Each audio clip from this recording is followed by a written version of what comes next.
Hello बच्चों, आप सबका स्वागत है। आज का हमारा हिंदी निबंध का विषय है नई शिक्षा नीति 2020 यानी ऐसे ऑन न्यू एजुकेशन पॉलिसी। यह निबंध प्रतियोगिता का एक विषय है और नई शिक्षा नीति के बारे में इसमें निबंध लिखना है।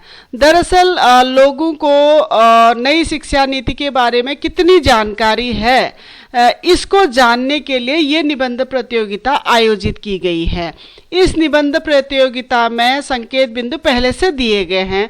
पहला संकेत बिंदु दिया है भारत केंद्रित शिक्षा, दूसरा संकेत बिंदु है समग्र शिक्षा, तीसरा है गुणवत्तापूर्ण शिक्षा, चौथा है ज्ञान आधारित समाज। इसमें 2 पॉइंट मैंने अपनी तरफ से जोड़े हैं क्योंकि ये निबंध के लिए आवश्यक होते हैं। पहला है प्रस्तावना और अंतिम है उपसंहार। ये किसी भी निबंध के लिए आवश्यक होते हैं, इसीलिए मैंने इनको जोड़ दिया है। बाकी 4 संकेत बिंदु उसमें दिए गए हैं जिनके आधार पर हमको निबंध लिखना है। हमारा सबसे पहला संकेत बिंदु है प्रस्तावना। शिक्षा, शिक्षा शब्द का अर्थ है सीखने और सिखाने की सतत प्रक्रिया। किसी भी मनुष्य के सर्वांगीण विकास के लिए शिक्षा महत्वपूर्ण है। शिक्षा न सिर्फ मनुष्य को ज्ञान की राह दिखाती है बल्कि शिक्षा मनुष्य का व्यक्तिगत, भौतिक, आध्यात्मिक और सामाजिक विकास भी करती है। यानी हम ये कह सकते हैं कि शिक्षा मनुष्य का सर्वांगीण विकास करती है और शिक्षा पाने का अधिकार प्रत्येक व्यक्ति को है। सभी प्राणियों में मानव ही एक ऐसा प्राणी है जो शिक्षा ग्रहण कर अपनी उन्नति के द्वार खुद ही खोल सकता है। इसीलिए वह धरती में रहने वाले प्राणियों में सबसे सर्वश्रेष्ठ माना जाता है। अगला संकेत बिंदु है भारत केंद्रित शिक्षा।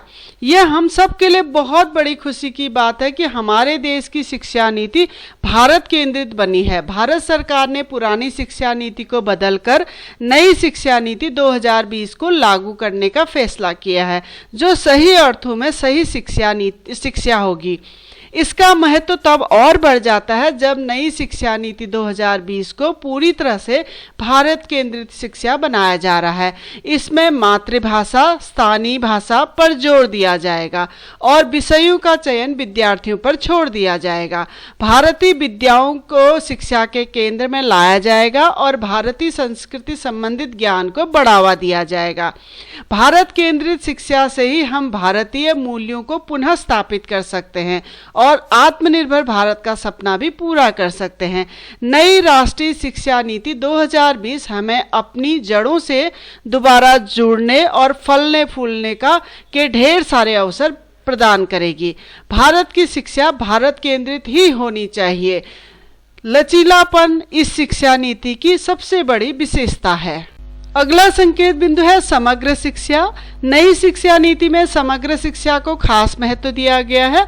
समग्र यानी संपूर्ण, ऐसी शिक्षा जो बच्चों के संपूर्ण विकास में सहायक हो, जो ज्ञान परक भी हो और रोजगार परक भी हो। अब सभी शिक्षक अपने विषयों और उनके पाठ्यक्रमों के बारे में छात्रों के हित को ध्यान में रखकर खुद निर्णय ले सकेंगे।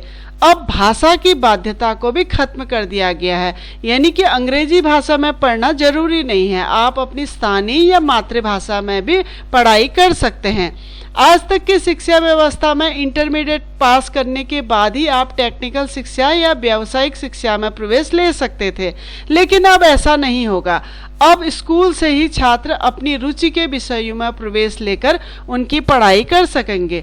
अब ये पाठ्यक्रम का एक अनिवार्य अंग बना दिया गया है। सबसे अच्छी बात यह है कि कॉलेज या उच्च शिक्षा में प्रवेश लेने या निकासी करने में भी लचीलापन दे दिया गया है। यह सुविधा पहले नहीं थी। अब अगर कोई विद्यार्थी बीच में अपनी पढ़ाई को छोड़ देता है और 2-1 साल बाद फिर अपनी पढ़ाई को शुरू करता है तो उसका जो पुराना क्रेडिट है वो कायम रहेगा। अगला संकेत बिंदु है गुणवत्तापूर्ण शिक्षा। नई शिक्षा नीति के तहत शिक्षा की गुणवत्ता पर विशेष ध्यान दिया जाएगा। न सिर्फ शिक्षा बल्कि विश्वविद्यालयों की गुणवत्ता, उनको बेहतर बनाने की दिशा में भी प्रयास किए जाएंगे, क्योंकि अगर शिक्षा में गुणवत्ता होगी तो वो रोजगार के द्वार भी खोलेगी और व्यक्ति व राष्ट्र के विकास में भी सहायक होगी। यानी एक ऐसी शिक्षा जो हर बच्चे के संपूर्ण जीवन के हर पहलू का विकास करेगी और बच्चे की क्षमताओं का भी विकास करेगी।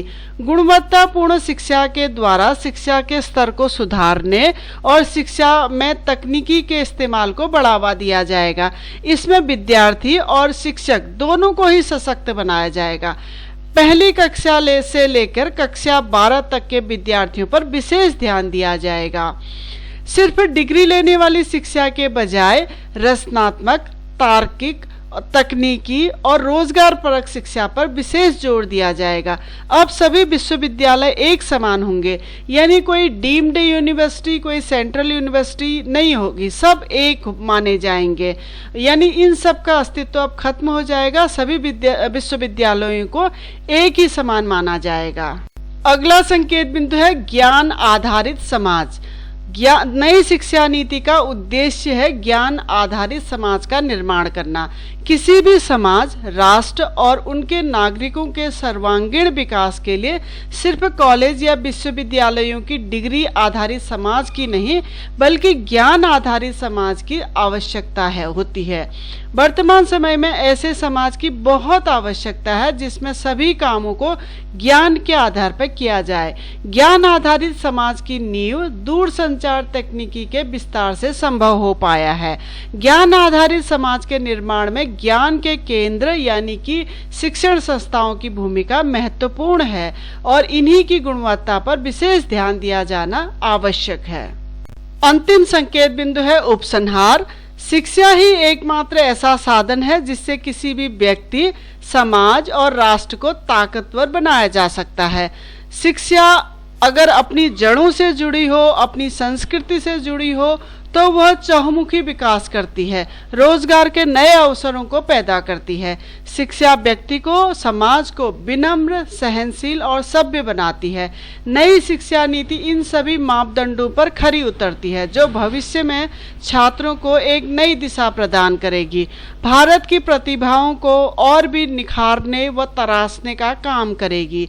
यह नई शिक्षा नीति भारतीय शिक्षा व्यवस्था में मील का पत्थर साबित होगी। तो बच्चों, ये था हमारा आज का निबंध। इसी निबंध को और डिटेल से देखने के लिए आप हमारी वेबसाइट पर विजिट करिए, डिस्क्रिप्शन में मैंने उसका लिंक दे दिया है। अगर वीडियो आपको इन्फॉर्मेटिव लगे तो प्लीज़ चैनल को लाइक करें, सब्सक्राइब करें और आने वाली वीडियो की इन्फॉर्मेशन के लिए बेल आइकन को दबा दें। धन्यवाद।